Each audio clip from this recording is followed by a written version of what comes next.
Does the psyche control the body, or does the body control the psyche? I walk through the darkness, and at the end of the street, something rustles in the bushes. I immediately flinch. Maybe it's some maniac and they're about to attack me. My body gets the command. Get ready to fight or run. It begins releasing cortisol, adrenaline surges. My heart races, my muscles tighten. The body reacts, but consciousness is still present. It still holds command. I stop. I look toward the movement. Slowly from the bush, a kitten emerges. Phew, I exhale. It's just a kitten. The body calms down. The chemicals subside. Balance is restored. This is the principle of a healthy psyche. This is functional consciousness. In the theory of evolution of consciousness, T.E.S., the psyche is seen as a system made up of multiple parts: thoughts, emotions, instincts, drives, fears, beliefs, and so on. If the ego is well developed and has control over all these parts, then the person functions in a stable way, with appropriate perception and appropriate reaction to reality. But what happens when consciousness is not developed enough to recognize reality? When it's in a lower state, perception becomes distorted. The psyche begins to perceive danger where there is none. The body, as the executor, simply reacts to that misjudgment. It starts releasing cortisol, the muscles tense up, the heart rate increases. But what happens when consciousness isn't developed enough to recognize reality? When it's still in a lower state, perception becomes distorted.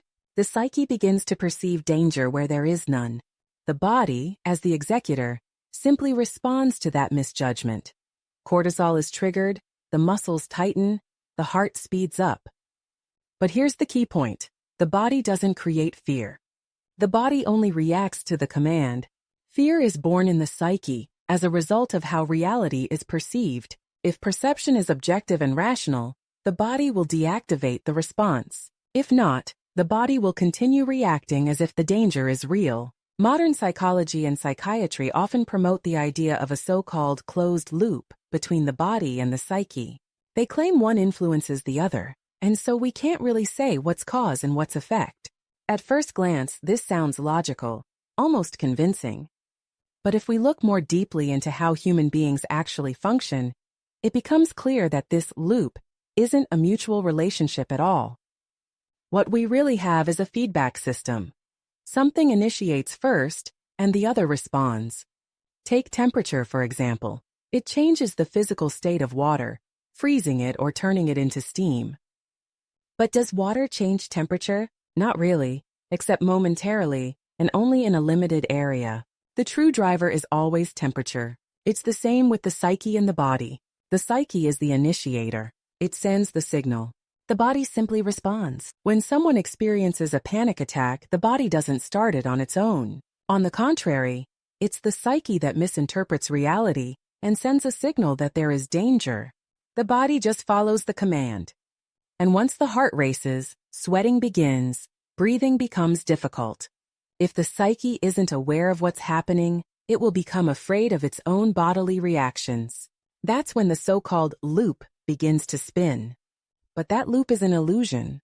It's not a biological mechanism where the body creates the psychological state.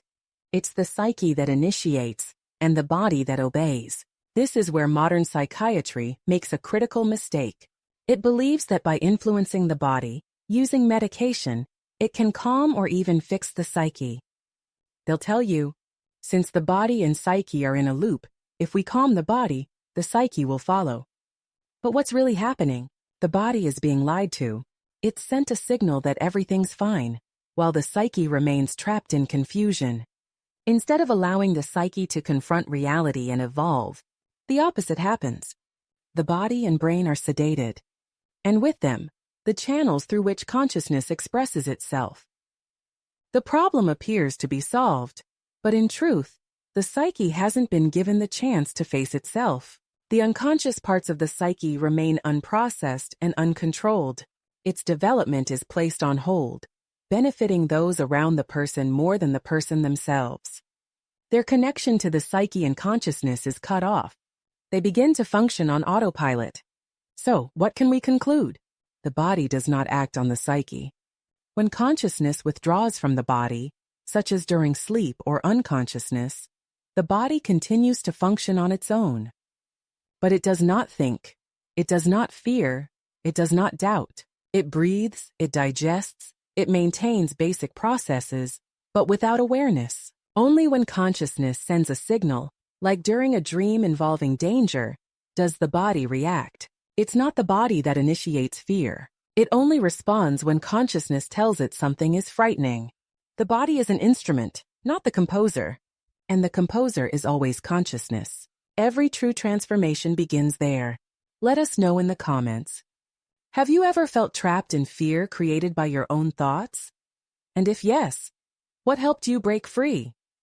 If you found this perspective helpful, support us by subscribing to the channel, liking the video, and sharing your thoughts in the comments. This journey through the evolution of consciousness is just beginning. Let's evolve together.